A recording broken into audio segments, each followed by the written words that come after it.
Welcome to the SVG-TV news for Friday, November 12th. I'm Khalil Keita with the details. 53 new positive COVID-19 cases were reported from 180 samples collected on Wednesday, resulting in a positivity rate of 29.4%, and 4 new positive rapid antigen results were reported on Wednesday as well from flu clinics. There are currently 12 patients admitted for COVID-19 at the Argyle Isolation Facility. 11 of these patients are said to be unvaccinated and 1 is partially vaccinated. 15 patients have also been admitted to the COVID-19 wards at the Milton Cato Memorial Hospital, 14 of which are unvaccinated and 1 is partially vaccinated. No COVID-19 deaths were recorded over the reporting period. 1 new recovery was reported. 1,213 cases are currently active and 71 persons with COVID-19 have died. 5,257 cases of COVID-19 and 3,973 recoveries have been recorded in SVG since March 2020. The government of St. Vincent and the Grenadines will receive 2 40-bed field hospitals at an estimated value of $1,348,819 from the United States Southern Command's Humanitarian Assistance, Exercises and Coalition Affairs Directorate. The Ambassador of the United States of America to St. Vincent and the Grenadines, Her Excellency Linda Taglioletta, will officially hand over the donation at a ceremony slated to be held on Wednesday, November 17th at the E.T. Joshua Tarmac at Arnesville from 9 a.m. Prime Minister Dr. Ralph Gonsalves will receive the donation on behalf of the country and will deliver remarks. A news release from the Agency for Public Information, API, said the 2 40-bed field hospitals donated to the health sector will be used at the Milton Cato Memorial Hospital and the Beckway Hospital.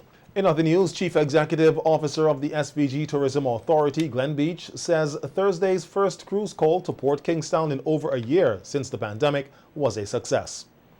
The MV Britannia, one of the world's leading luxury cruise ships, docked in Port Kingstown with over 3,600 passengers and a crew of 1,398.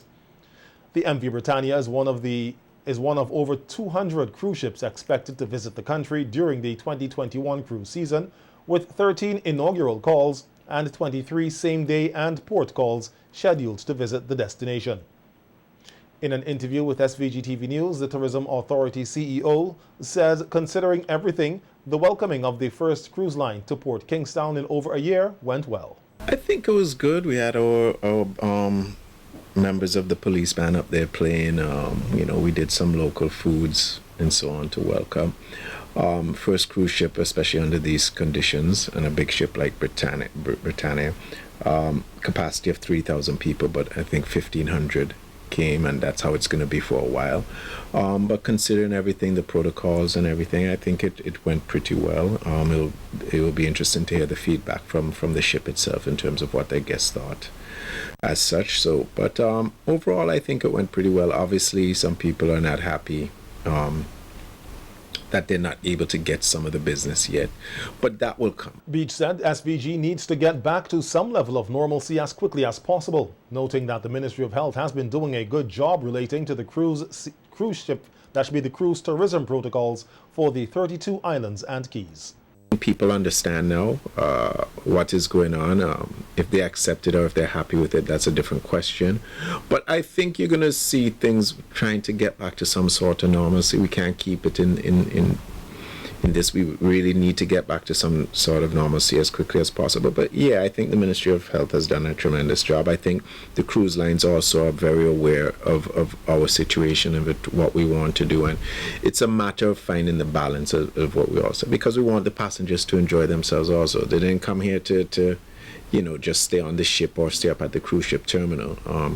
But they want to be safe. So it's finding that balance in terms of everything. Meanwhile, the Tourism Authority CEO said as the country's vaccination rate trends upwards, more cruise calls will be made to the islands. So much of this has been outside of our hands, and within this industry, I think there's no other, probably with the exception of health, that has suffered more than the tourism industry. I think even countries that weren't solely dependent on tourism realized how much it meant to their revenue as such. So it's difficult, but I think as our vaccination rate goes up, I think things will return to normal. We'll see more calls. It's a pity. The year of 2019, when this pandemic hit, was supposed to be a record-breaking year for St. Vincent and the Grenadines in terms of cruise arrivals, in terms of air arrivals, all of that. So the sooner we can get back to what we were looking at, those projections for 2019, the better it will be for us. And as the airlines continue to return and have more frequency in their flights, yeah, I can see it getting back to normal. Commenting on the bubble concept that SVG has adopted for the cruise visitors, which encompasses only fully vaccinated passengers, crew members, local businesses and tour guides, Beach said the concept has been working well thus far. Some people seem to think that the bubble concept was the idea of the government here. The bubble concept came from the cruise lines themselves. So you have to be vaccinated to be in the bubble because passengers coming into St. Vincent and the Grenadines have to be vaccinated. The crew members have to be vaccinated. So the cruise lines are also looking at the safety of their passengers, of their crew members, to make sure that the people around them are vaccinated. And even though they're vaccinated, you are going to get some people that test positive, but we all know the situation. No need for me to go through that again in terms of how the vaccine works. So the bubble situation only operates with people who are vaccinated, and you keep them in strict areas where they can do their tours, or if they go on a certain beach, then that has to be cordoned off. I'm just giving examples, or anything like that. So that's how the bubble works. But we're actually speaking to the cruise lines, because there are some cruise lines who even though they wanted the bubble before, they want it to be now where passengers can just get off the ship and walk, because in their take, and fairness to them in terms of how they see it, if their passengers are vaccinated, if their crew members are vaccinated, why should they have to suffer because people are not getting vaccinated, right? And St. Vincent and the Grenadines, the Tourism Authority, today relaunched its website featuring more updated and eye-catching photos of SVG along with hotel information and other features. The Tourism Authority CEO said the updated website is a stopgap between the old website and the new version, which is more advanced and is funded by the World Bank. It is a stopgap between our old website and another new one that we have coming up. But the old one was antique, and so we needed to do something. The new one that will be coming in the future is being funded by the World Bank. But this one is just a stopgap. It's very clean, lovely pictures, gets the information out there that we need it to. But it has its shortcomings, as I said, because it is a stopgap. It's only one language, for example, and there's some other things that we would have wanted, like a booking engine, that we did not do. So one of the new features of this one, so to speak, is that you can punch in information about a hotel, and it will give you that information. We don't make the bookings though. It will have a connection where it can take you to that property's website, so where they can get more information and so on. So this is just a stopgap until the one funded by the World Bank can be up and running and go through all its rigors.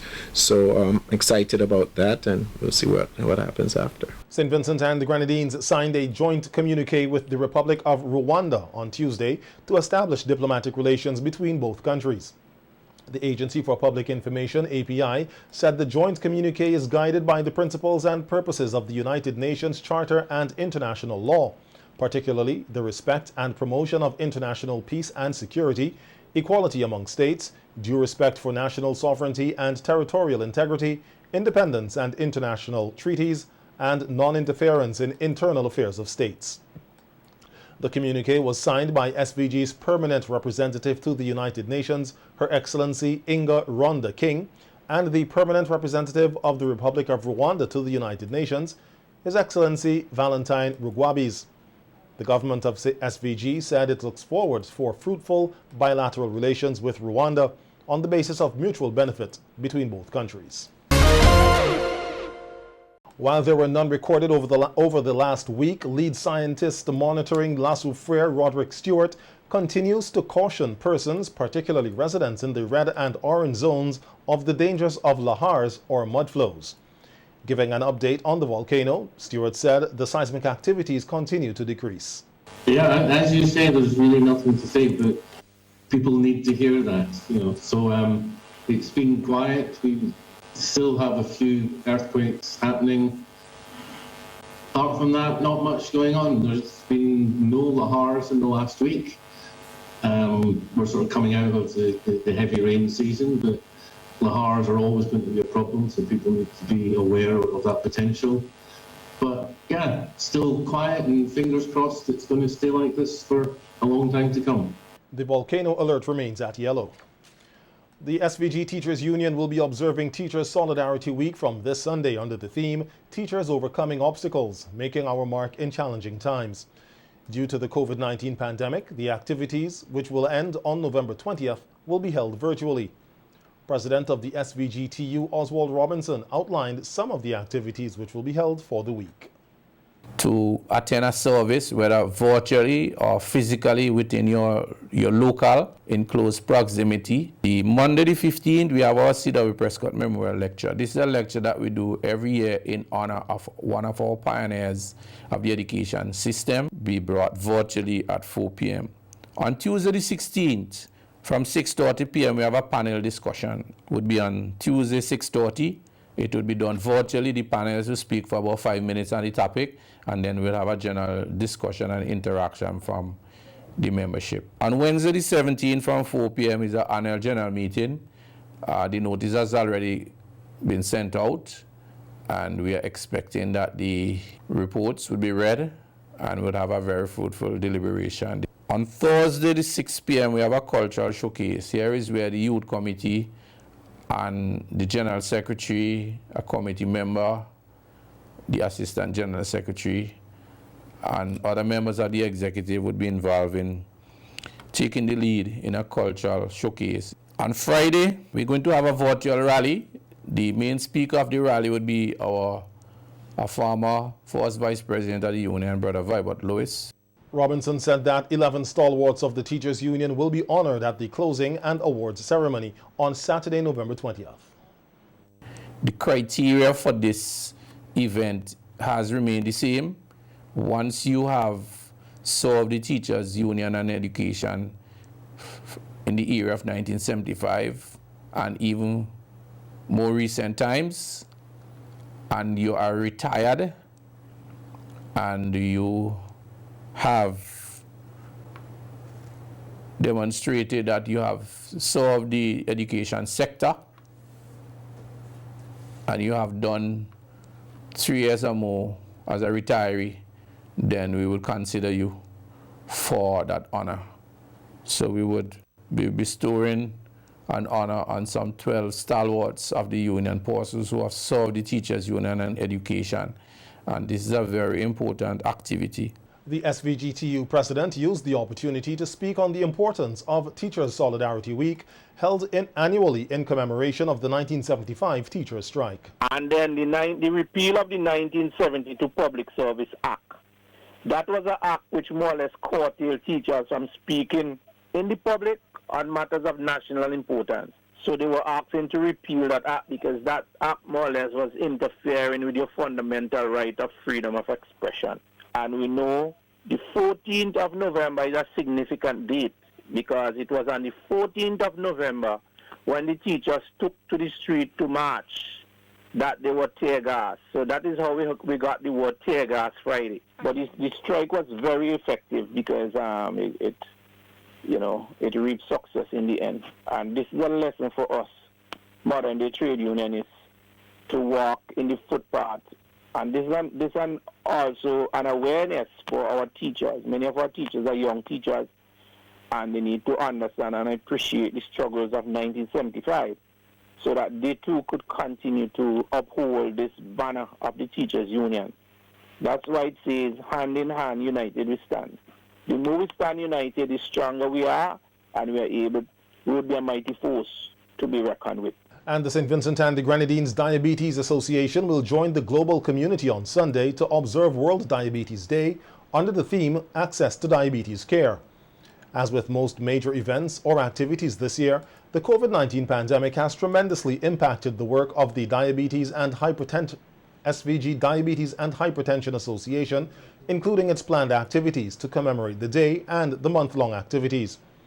This is according to President of the Association, Rosita King, who told SVG-TV News today that they have been using social media to educate persons online about diabetes, hypertension, and other non-communicable diseases and the importance of taking care of their health.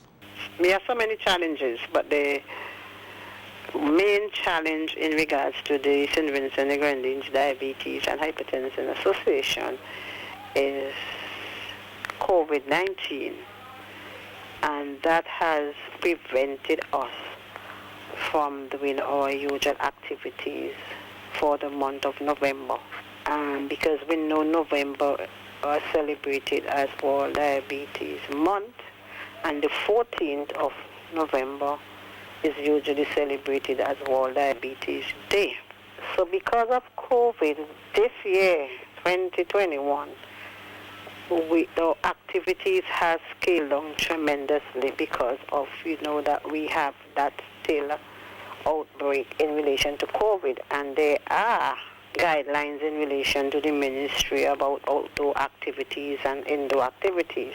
King outlined some of the online education activities that are being held in the commemoration of World Diabetes Awareness Month 2021.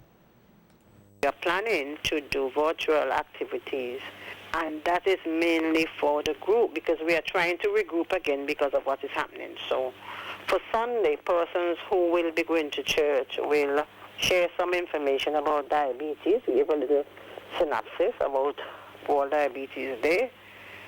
On the Monday, we will be having a program, and we are going to do education in relation to the group, family members and friends, virtually online.